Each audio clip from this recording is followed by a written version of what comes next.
বেলাল হাবশী আজান ধ্বনি দিয়েছেন, আল্লাহর পয়গম্বর মাগরিবের জামাতে নামাজ পড়াচ্ছেন, আলী রাদিয়াল্লাহু কাতারে দাঁড়িয়ে গেছেন, হাসান হোসেন কিন্তু এখন ইহুদির বাড়ি। মাগরিবের নামাজ হয়ে গেল, পয়গম্বর নামাজ শেষ করে দিলেন, সাহাবীরাও নামাজ শেষ করে যা সে আপন আপন গন্তব্যে বাড়ি চলে যাচ্ছেন। হযরতে আলী মাথা নিচু করে চোখ দিয়ে ঝরঝর করে মসজিদে নববীর বারান্দা, মসজিদে নববীর জমিনের জায়নামাজের পাটি ভিজাতে শুরু করেছেন।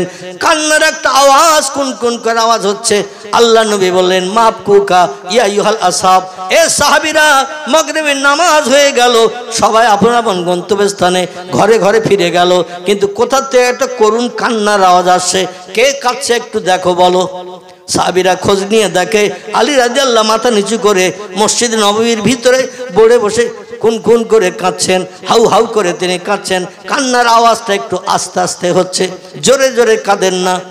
সাহাবীরা বলে, ইয়া রাসূলুল্লাহ, আপনার প্রিয় জামাই ফাতেমার স্বামী কান্না করছে, ফাতেমার স্বামী কান্না করছে ইয়া রাসূলুল্লাহ। আল্লাহ নবী বললেন, আলীর আমার কাছে ডাকো।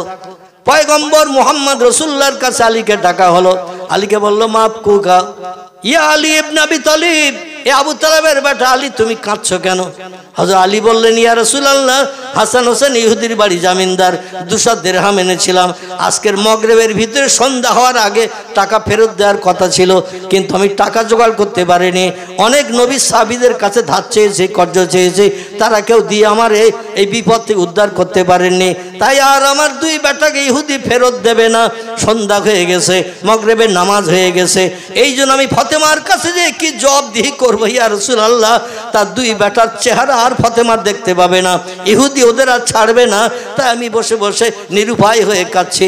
রাসূল বললেন, এ আলী তুমি কেঁদো না, তুমি কেঁদো না, আল্লাহ পাক আমি পয়গম্বর মুহাম্মদ রাসূলুল্লাহ আমাকে এখনো হায়াতে বাঁচিয়ে রেখেছেন। জোরে বলুন একটু সুবহানাল্লাহ। নবী বললেন, আলী কত টাকা তুমি জামিন রেখে হাসান হোসেনকে রেখে এসেছো? বলে, ইয়া রাসূলুল্লাহ 200 দিরহাম। বলে, 200 দিরহাম যদি হয় তাহলে আমার সাহাবীরা যারা মসজিদে নববীতে আছে তাদের একটু ডাকো। সাহাবীদের ডাক দেয়া হলো, সাহাবীরা এসে হাজির হলো। আল্লাহ বললেন, তোমাদের কারো কাছে 200 দিরহাম কর্জ পাওয়া যাবে, হাসান হোসেনকে জামিন থেকে মুক্তি করে নিয়ে বাড়ি ফিরিয়ে আনা হবে, ফাতেমার দুলাল ফাতেমার ঘরে আসবে। আজকের সন্ধ্যার ভিতরে টাকা দেওয়ার কথা ছিল, কিন্তু মাগরিবের নামাজ অতিবাহিত হয়ে গেছে, রাত হয়ে গেছে, সূর্য অস্তমিত হয়ে গেছে, 200 দিরহাম তোমরা কে দিতে পারবে?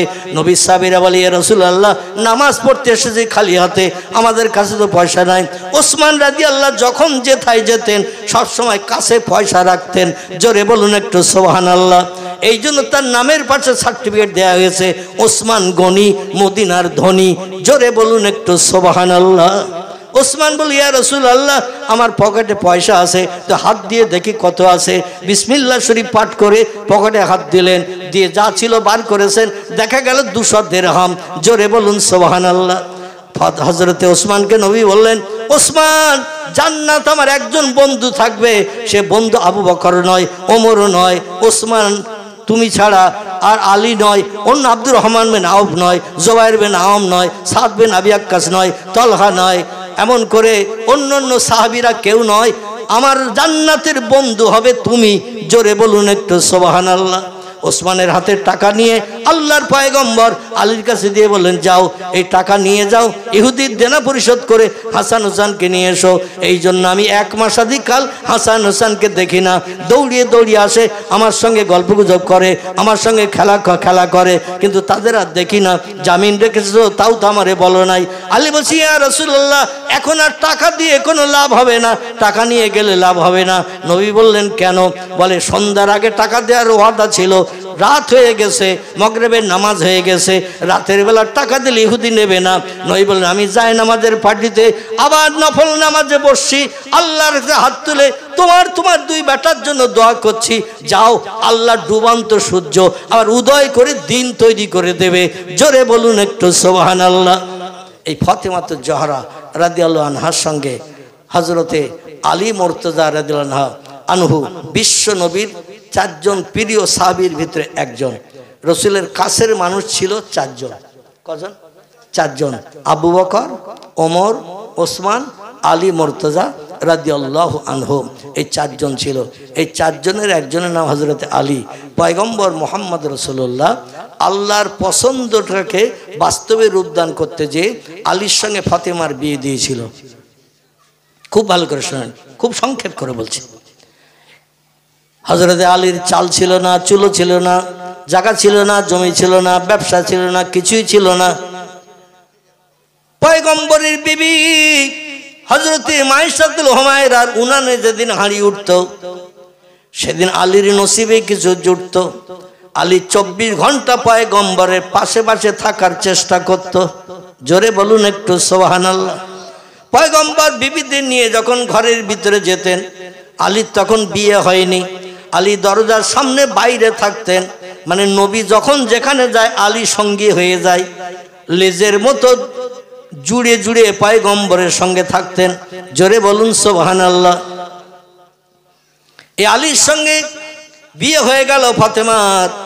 বিশ্বনবী মুহাম্মদ রাসূলুল্লাহ আলীর জন্য একটা ভাড়া ঘর ঠিক করে দিলেন, কারণ আলীর কোনো বসত বাড়ি ছিল না। মসজিদে নববীতেই হযরতে আলী কাল কাটাতেন। নবী বলেন, আলী আজ আর মসজিদে নববীতে থাকলে হবে না, মায়েশার ঘরের দরজার সামনে শুয়ে থাকলে হবে না। ও আলী, আমার কন্যা ফাতেমারে তোমার সঙ্গে বিয়ে দিস। সংসার জীবনের সুখ ভোগের জন্য মেয়েরা ঘর কন্যা করবে, তাদের থাকার আশ্রয়স্থলের প্রয়োজন। এই জন্য জুল হলাই বলে একটি জায়গা আছে মদিনা থেকে 8 কিলোমিটার দূর। কতটা দূর? মদিনা থেকে 8 কিলোমিটার দূর একটি জায়গার নাম হলো জুল হলাই। ওখানে এখনো কিছু খেজুর বাগান আছে। বিদেশিরা যখন মরুভূমির পথ পাড়ি দেয়, খেজুর গাছের গায়ে উটগুলো ঘোড়াগুলো বেঁধে রেখে ওই গাছের তলার ছায়ায় বিশ্রাম করে। সামনে ফাঁকা, পিছনে ফাঁকা, ডাইনে ফাঁকা, বাঁয়ে ফাঁকা, কোনো ঘর বাড়ি বসত বাড়ি টাড়ি নাই। এই জন্য ওইখানে এসে বিশ্রাম করে একটু শান্ত হয়ে আবার চলে যায়। নবী বললেন, সেকালে মদিনার কিছু বস্তি মানুষেরা ছোট ছোট বাসা বাড়ি বেঁধে বসবাস করছে। আমি একজন সাহাবীর মাধ্যম দিয়ে খবর পেলাম একটা ঘর এখনো খালি আছে, ভাড়া দেওয়ার উপযুক্ত হিসাবে একটা ঘর খালি আছে, সে ঘরে লোকজন বাস করে না। আমি সাহাবীকে দিয়ে বলেছি ওই ঘরটা ভাড়া ঠিক করে দিতে। তোমাদের আলী যেতে হবে ফাতেমারে নিয়ে ওইখানে বসবাস করতে। জোরে বলুন একটু সুবহানাল্লাহ। আলী বললেন, ইয়া রাসূলুল্লাহ, আপনি যে তথ্য দেবেন আপনার তথ্য আমার জন্য শিরোধার্য। আপনি যেখানে যেতে বলবেন সেখানে যাব। তবে আগে যদি জানতাম মদিনা ছেড়ে এই দূরে 8 কিলোমিটার দূরে আমার যেতে হবে ফাতেমারে নিয়ে ঘর সংসার করতে, আমি বিয়ের পিড়িতে বসতাম না, আপনার কন্যা ফাতেমারে বিয়ে করতাম না। কারণ আমার মন বাঁচে না, প্রাণ বাঁচে না আপনার বিহনে। আপনি যেখানে থাকেন আমি সবসময় সেখানে থাকতে ভালোবাসি। জোরে বলুন একটু সুবহানাল্লাহ। নবী বলছেন, লা ইউমিনু আহাদুকুম হাত্তা আকুন আহাব্বা ইলাইহি মিন ওয়ালিদিহি ওয়া ওয়ালাদিহি ওয়ান নাসি আজমাইন। রাওয়াহু মুসলিম। আল্লাহ নবী সাল্লাল্লাহু আলাইহি ওয়াসাল্লাম পবিত্র মুসলিম শরীফের হাদিসে জানিয়েছেন, লা ইউমিনু আহাদুকুম, তোমাদের ভিতরে ওই লোকটি কখনো ইমানদার মুমিন মুসলমান হিসাবে বিবেচিত হবে না, মুসলমান হিসাবে সাব্যস্ত হবে না, হাত্তা আকুন আহাব্বা ইলাইহি, আমি মুহাম্মদ রাসূলুল্লাহ আমাকে যত সময় না পর্যন্ত সব ভালোবাসার থেকে বেশি না ভালোবাসবে। আমাকে যত সময় না পর্যন্ত বেশি ভালোবাসবে তত সময় পর্যন্ত ওই লোকটি পূর্ণ কামেলে মুমিন ইমানদার হবে না। সাহাবীরা বলে, ইয়া রাসূলুল্লাহ, বেশি ভালোবাসা বলতে কি বোঝায়? নবী বলছেন, মে ওয়ালিদিহি ওয়া ওয়ালাদিহি ওয়ান নাসি আজমাইন। সন্তান যেমন তার বাপকে ভালোবাসে, বাপ যেমন সন্তানকে ভালোবাসে, মা যেমন মেয়েকে ভালোবাসে, মেয়ে যেমন মাকে ভালোবাসে, ভাই বোনকে ভালোবাসে, বোন ভাইকে ভালোবাসে, একজন আরেকজনকে রক্তের বাঁধনে যেমন বেশি বেশি ভালোবাসে, তার থেকে বেশি ভালোবাসা আমি মুহাম্মদ আমার সঙ্গে তৈরি করা না পর্যন্ত পূর্ণ ইমানদার তুমি হতে পারলে না।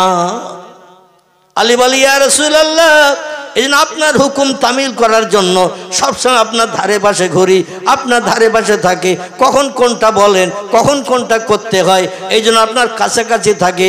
আপনাকে সব থেকে বেশি যে মানুষটারে সবসময় কাছে কাছে থাকে তার সঙ্গে ভালোবাসা একটু বেশি হয় না? হয় না?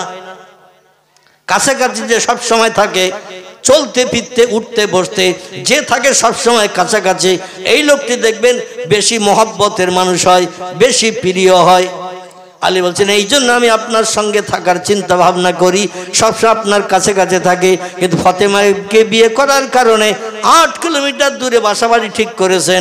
আমি সেখান থেকে কখন আসবার কখন যাব, বিশ্বাস করি ইয়া রাসূলুল্লাহ প্রতি ওয়াক্তে প্রথম কাতারে আপনার পিছনে আমি ইক্তেদা করার চিন্তা ভাবনা করি, জামাতে আপনার পিছনে প্রথম কাতারে দাঁড়াই উট কোরবানি সব পাওয়ার আশায়।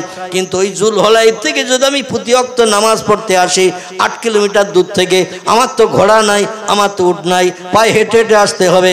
জামাতে হয়তো আমি অ্যাটেন্ড করতে পারবো, কিন্তু পিছনের কাতারে দাঁড়াতে হবে। মানে আগে যারা আসে তারা তো আগে আগে কাতারগুলো ভরাট করে, ঠিক কিনা? তবে আমাদের মহল্লার মসজিদে আগে আসবে যারা, ওই পিছনের কাতারে বসে থাকে তারা। আমি মাঝে মাঝে কিছু উপদেশামূলক বক্তব্য জুমার দিন রাখার সময় পিছনের মানুষকেও মাঝে মাঝে ডেকে ভেতরে ঢোকাই। এ ঠিক বললাম না ভুল বললাম?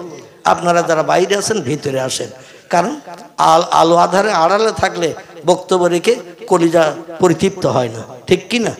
পিছনে বসে থাকবে, মসজিদে লোক নাই তবু থাকবে পিছনে। মানে ও উট কোরবানি সব নেবে না, গরু কোরবানি সব নেবে না, ছাগল কোরবানি সব নেবে না, ও ডিমের সব নেবে। কিসের? 7 টাকার ডিমের সব নেবে, বেশি সব নেবে না। আলী বলছেন ইয়া রাসূলুল্লাহ আমি জামাতে হাজির হতে পারবো কিনা আমার ভয় হচ্ছে, কারণ এই দূরের পথ আসতে হবে।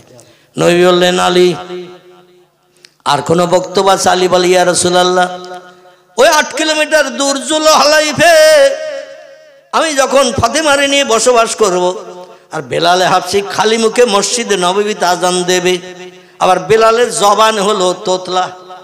আচ্ছা তোতলা লোকের কথার আওয়াজ জোর হয় না আস্তে হয়? তোতলা লোকের কথার আওয়াজ আস্তে হয়। বলে বেলাল যখন মসজিদে নববীতে আজান দেবে, বেলালের আজানের আওয়াজ 8 কিলোমিটার দূরে যদি না যায়, কখন কোন সময় জামাত হচ্ছে, এখন তো মোবাইল মেশিনে ঘড়ি আছে, হাতে হাত ঘড়ি আছে, দেওয়ালে দেওয়াল ঘড়ি আছে, আছে না নাই? টাইম দেখার জন্য বিভিন্ন যন্ত্র মেশিন বিজ্ঞানী তরফ থেকে বানানো হয়েছে। তখন তো ঘড়ির প্রচলন ছিল না, মোবাইলের প্রচলন ছিল না, দেওয়াল ঘড়ির কোনো প্রচলন ছিল না। আমার ভাইরা এমন করে রেডিও টেলিভিশনেও সময় দেখা যায় না সময়ের কথা বলে, তখন তো কিছুই ছিল না। আলী বলছেন ইয়া রাসূলুল্লাহ কখন কোন ওয়াক্তের আজান হচ্ছে আমি কি করে শুনবো বেলালের আওয়াজ? বেলাল তো মসজিদ নববীতে তোতলা জবানিতে আজান দেবে। নবী বললেন আলী দুনিয়ায় বেঁচে থাকতেই আল্লাহ তোমাকে জান্নাতের সার্টিফিকেট দিয়েছে, মরণের দিন পর্যন্ত 1 ওয়াক্ত নামাজ তোমার কাজা হবে না। জোরে বলা যাবে না? আল্লাহ কি এমনি এমনি সার্টিফিকেট দিয়েছে? ও আলী 1 ওয়াক্ত নামাজ জামাতে তোমার কাজা হবে না। এই জন্য আল্লাহ পাক তোমার মনের খবর রাখেন। আল্লাহু আলিমুন বিজাতিস সুদূর, বান্দার অন্তরের গোপন খবর আল্লাহ রাখেন। নামাজের মহব্বত, নামাজের প্রেম, নামাজের ভালোবাসা তোমার হৃদয়ে কতটা আছে আল্লাহ বেশি জানেন। আল্লাহু আলামু বিমুরাদিহি, আল্লাহ বেশি জানেন, বেশি খবর রাখেন। অতএব তোমার চিন্তা করতে হবে না। বেলাল তোতলা জবানিতে আজান দিল, এই মসজিদে নবীর হাওয়া জুলহলাইফে তোমার কানে আগে পৌঁছে দেবে। নারায়ে তাকবীর। 8 কিলোমিটার দূরে বেলালের কণ্ঠের আওয়াজ আল্লাহ হাওয়ার মাধ্যম দিয়ে তোমার কানে পৌঁছে দেবে। এখন মাইকে আজান দিল 1.5 কিলোমিটার দূরেও যায় না, ঠিক কিনা? আর গেলেও মানুষ আজানের কোনো খবরই নেয় না, আজানের কোনো ফলো পর্যন্ত করে না, ঠিক না ভুল? আল্লাহ হাওয়ার মাধ্যম দিয়ে তোমার কানে আওয়াজ পৌঁছে দেবে। আর ওই এলাকায় যত বস্তি মানুষ বসবাস করছে ওই খেজুর বাগানের ধারে জুলহলাইফে, ও আলী বেলালের আজান ধ্বনির আওয়াজ যখন তোমার কানে হাওয়ার মাধ্যম দিয়ে আল্লাহ পৌঁছে দেবেন, তুমি ঝোপড়ি ঘর থেকে বেরিয়ে এসে বাইরে তুমি আল্লাহু আকবার ধ্বনির আওয়াজ শুরু করে দেবে।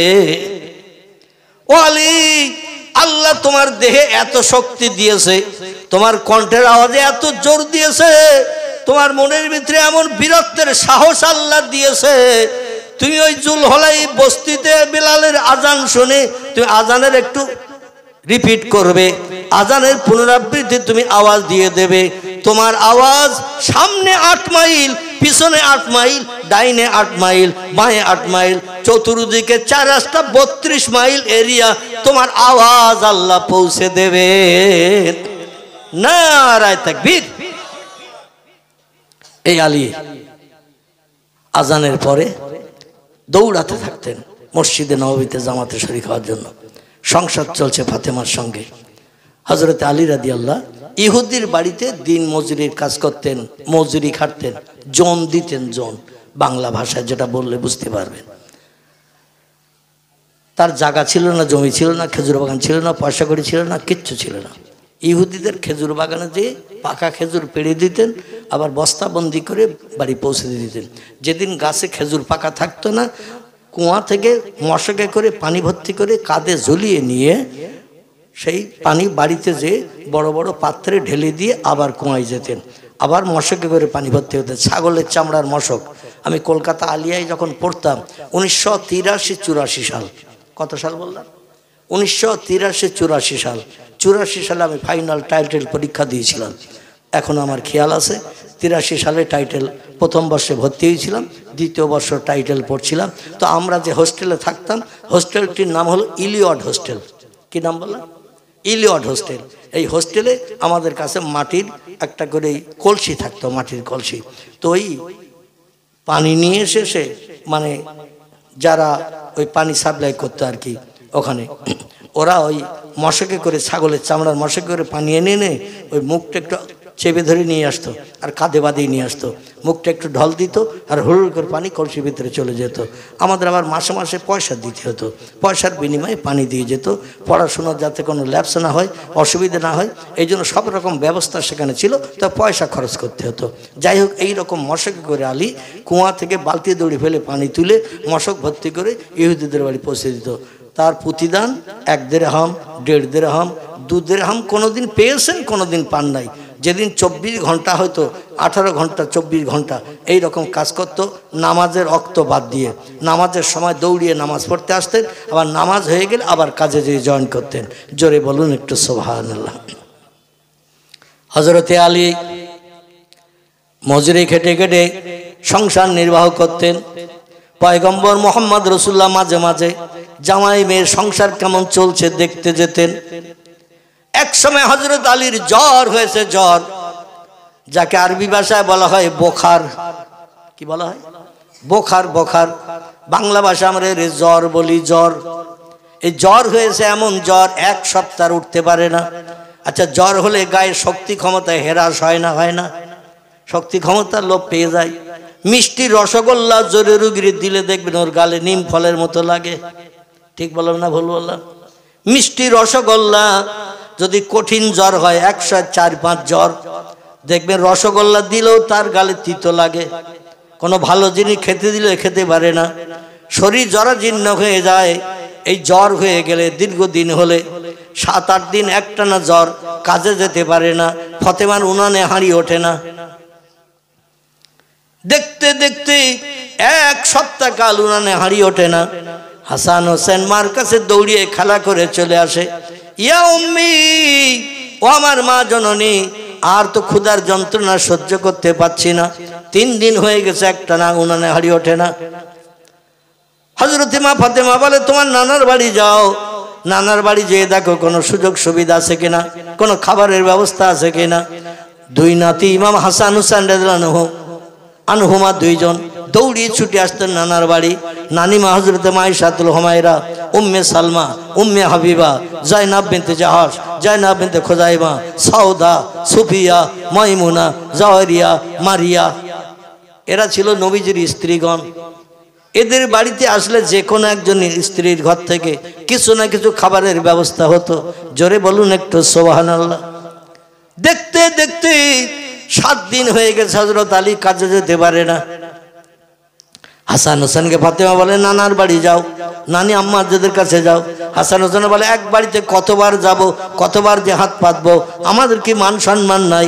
আমরা হলাম তাম দুনিয়ার যুবকদের সর্দার, আমাদের বিনা অনুমতিতে কোনো যুবক পুরুষ জান্নাতে যেতে পারবে না। আল্লাহর জান্নাতে যেতে গেলে আমাদের অনুমতির দরকার হবে।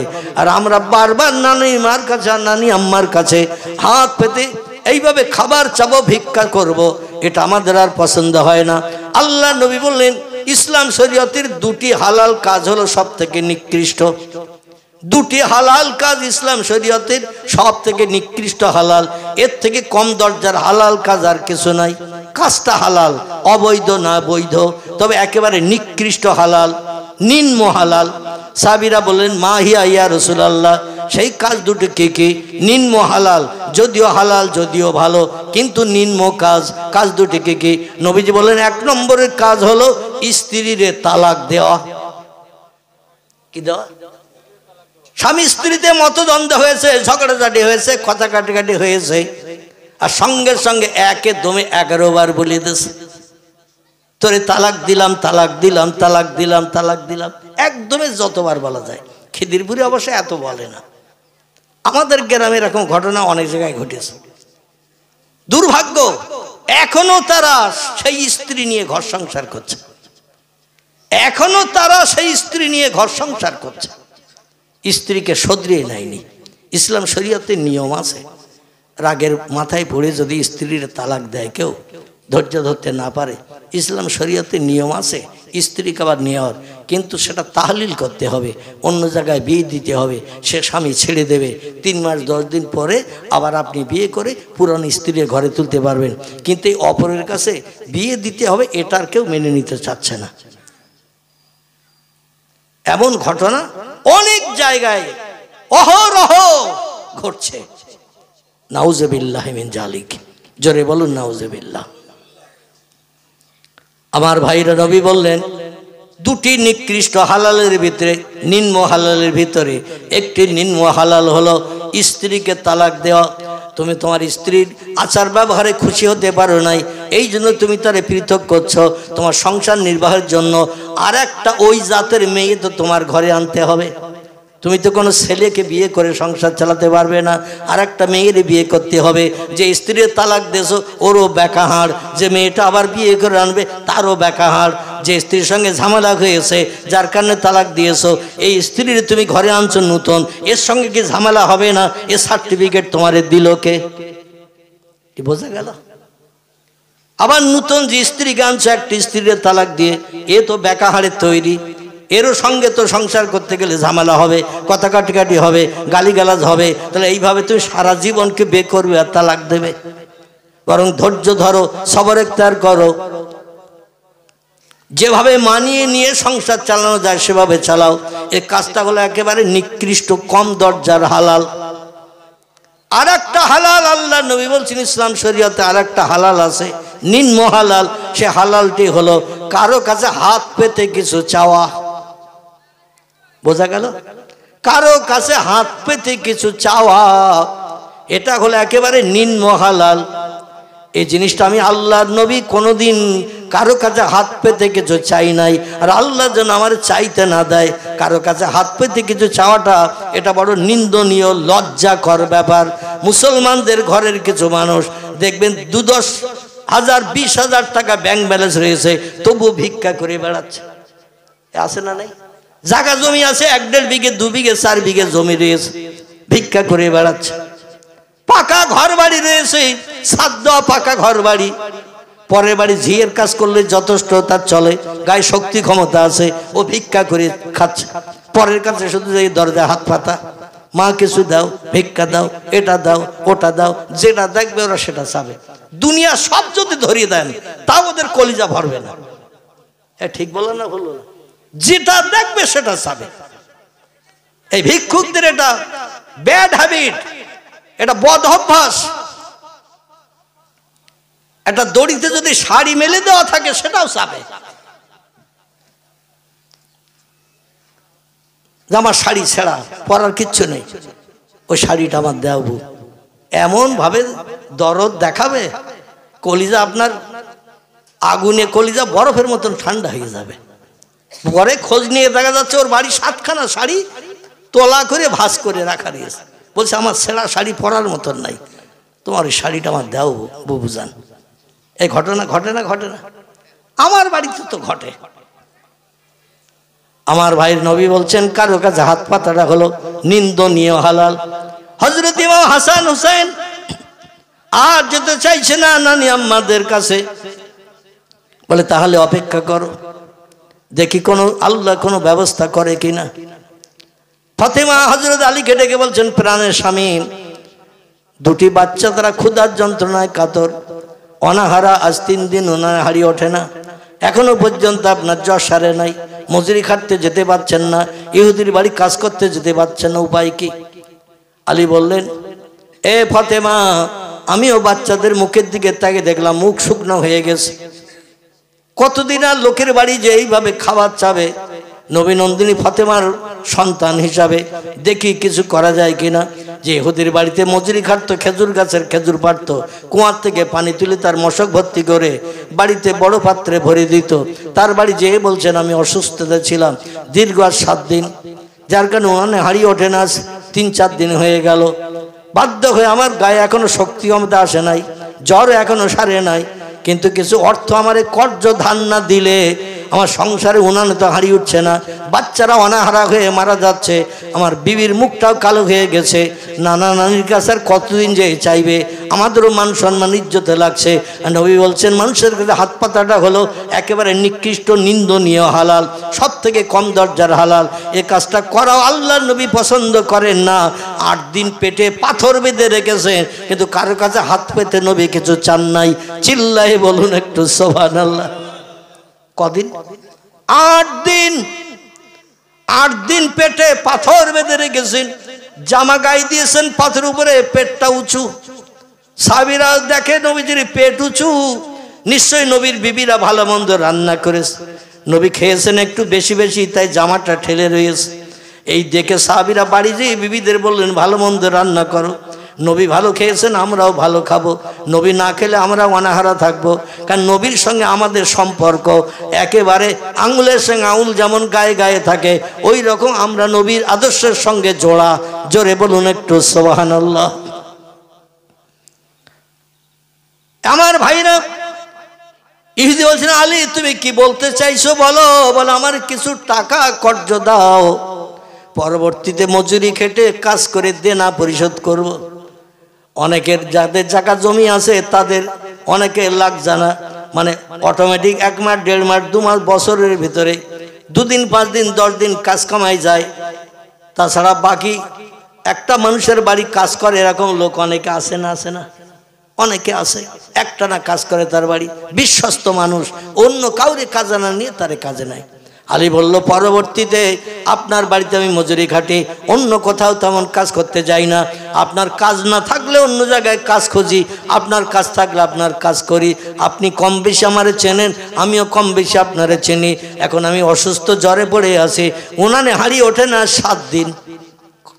কদিন? 7 দিন উনানে হাড়ি ওঠে না।